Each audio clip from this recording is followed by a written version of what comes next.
দিবস হ্যাঁ দেখছি আমরা রাস্তার এরকম কন্টি হয় না কেন? হয় না, করে না, তাই হয় না। আপনারা দেন না কি কামি? আমরা তো চাই তো রাস্তা। মেম্বারশিপ কোনো সরকারি কাজ দেয় না। মেম্বার চেয়ারম্যান মেম্বার চেয়ারম্যান সরকারি কেউ করতে না। রাস্তা আমার ভোটের সময় আইলে ভোট বলে রাস্তা করে দিব, ভোট যখন চললে তখন আর রাস্তা আমরা পাইনি। রাস্তার অবস্থা কন্ডিশন খুবই খারাপ। আমরা রাস্তা চাই। আমারে বাচ্চা কাচ্চা আমারে রোড ছাড়া নিতে যেতে পারে না, স্কুলে যেতে পারে না। এই রাস্তার এই অবস্থা, সরকার থেকে রাস্তা চাই আমরা। এটা আমার ছেলে মেয়ে যাইতে সমস্যা হয় আর কি, আবাদ পানি তোলা। প্রিয় দর্শক, আমি এই মুহূর্তে দাঁড়িয়ে আছি কুষ্টিয়া দৌলতপুর উপজেলার রিফায়েতপুর ইউনিয়নের আন্দালবাড়ি যে গ্রাম, এবং এই গ্রামের একটাই মাত্র রাস্তা এবং পাশে কিন্তু গোরস্থান আছে, এবং এই রাস্তা দিয়ে প্রতিদিন কিন্তু শত শত মানুষ যাতায়াত করে। স্কুল কলেজগামী স্টুডেন্টরা, শিক্ষার্থীরা তো আছেই, পাশাপাশি যারা ছোট ধরনের এবং বড় ধরনের যারা ব্যবসা বাণিজ্য করে, তারা সব মিলিয়ে সব ধরনের মানুষই কিন্তু এই পাক দিয়ে যাতায়াত করে। আজকে স্থানীয় পর্যায়ে যারা এখানকার যারা ভুক্তভোগী, বিশেষ করে রাস্তার পাশে যাদের বাড়ি, তারা কিন্তু এই রাস্তা দেখে তারা কিন্তু বড়ই শঙ্কিত হচ্ছে, এবং তারা কিন্তু বিষয়টা নিয়ে বারবার সংশ্লিষ্ট কর্তৃপক্ষ, বিশেষ করে এই ইউনিয়নের, এই রিফাতপুর ইউনিয়নের যিনি চেয়ারম্যান মহোদয় আছেন, পাশাপাশি মেম্বার আছে, তাদের কাছে কিন্তু বারবার কিন্তু বিষয়টা কিন্তু এই রাস্তার বিষয় নিয়ে তারা কিন্তু বলছেন, কিন্তু এখন পর্যন্ত এই যে রাস্তার যে অবস্থা, তার কিন্তু সেই গতি কিন্তু করতে পারেনি, এবং যার প্রেক্ষিতে স্থানীয় পর্যায়ে সাধারণত মানুষের যে দুর্ভোগ, সেই দুর্ভোগ কিন্তু তাদের পোহাতেই হচ্ছে। তো স্থানীয় পর্যায়ে সাধারণত এখানকার যারা স্থানীয় মানুষ আসলে এই রাস্তা নিয়ে কি বলে, এবং তাদের মুখ থেকেই সে বিষয়টা একটু শোনার চেষ্টা করি। বুদ্ধি দিবস হ্যাঁ দেখছি আমরা রাস্তার এরকম কন্টি হয় না কেন?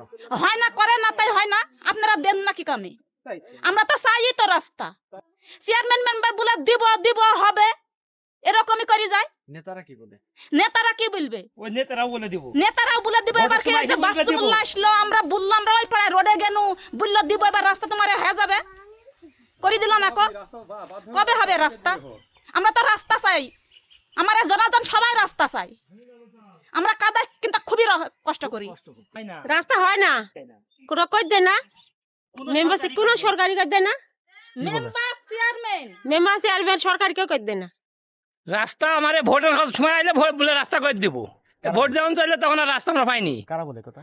চেয়ারম্যান মেম্বার, ওই এমপি আসি বলে, পড়াই নেতারাও আসি বলে যে করে দিব, কিন্তু যখনই ভোট হয়ে যায় তখন আর আমরা রাস্তা আর পাইনি। আমার বুদ্ধি বয়স, আমার বয়স মনে হয় 45-46 চলছে এখন। আমরা তো আমার বুদ্ধি বয়সে আমরা এরকমভাবে আসি।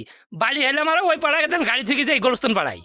আমরা বাড়ি থেকে আবার জল হয়ে উঠলো তিরমাইতে, এই গোরস্থান তিরমাই জল হিতে উঠলো রাস্তা। কোন ইউনিয়নে? রিবাতিরে নন চেয়ারম্যান চেয়ারম্যান, এখন রানা চেয়ারম্যান ছিলাম, এখন রাস্তার অবস্থা কন্ডিশন খুবই খারাপ। আমরা রাস্তা চাই। আমারে বাচ্চা কাচ্চা আমারে রোড ছাড়া নিতে যেতে পারে না, স্কুলে যেতে পারে না, ডাক্তার বাড়ি যাইতে খুবই কষ্ট হয় রাত বিরি। আমরা সেই রাস্তার অভিযোগ আমরা চাই।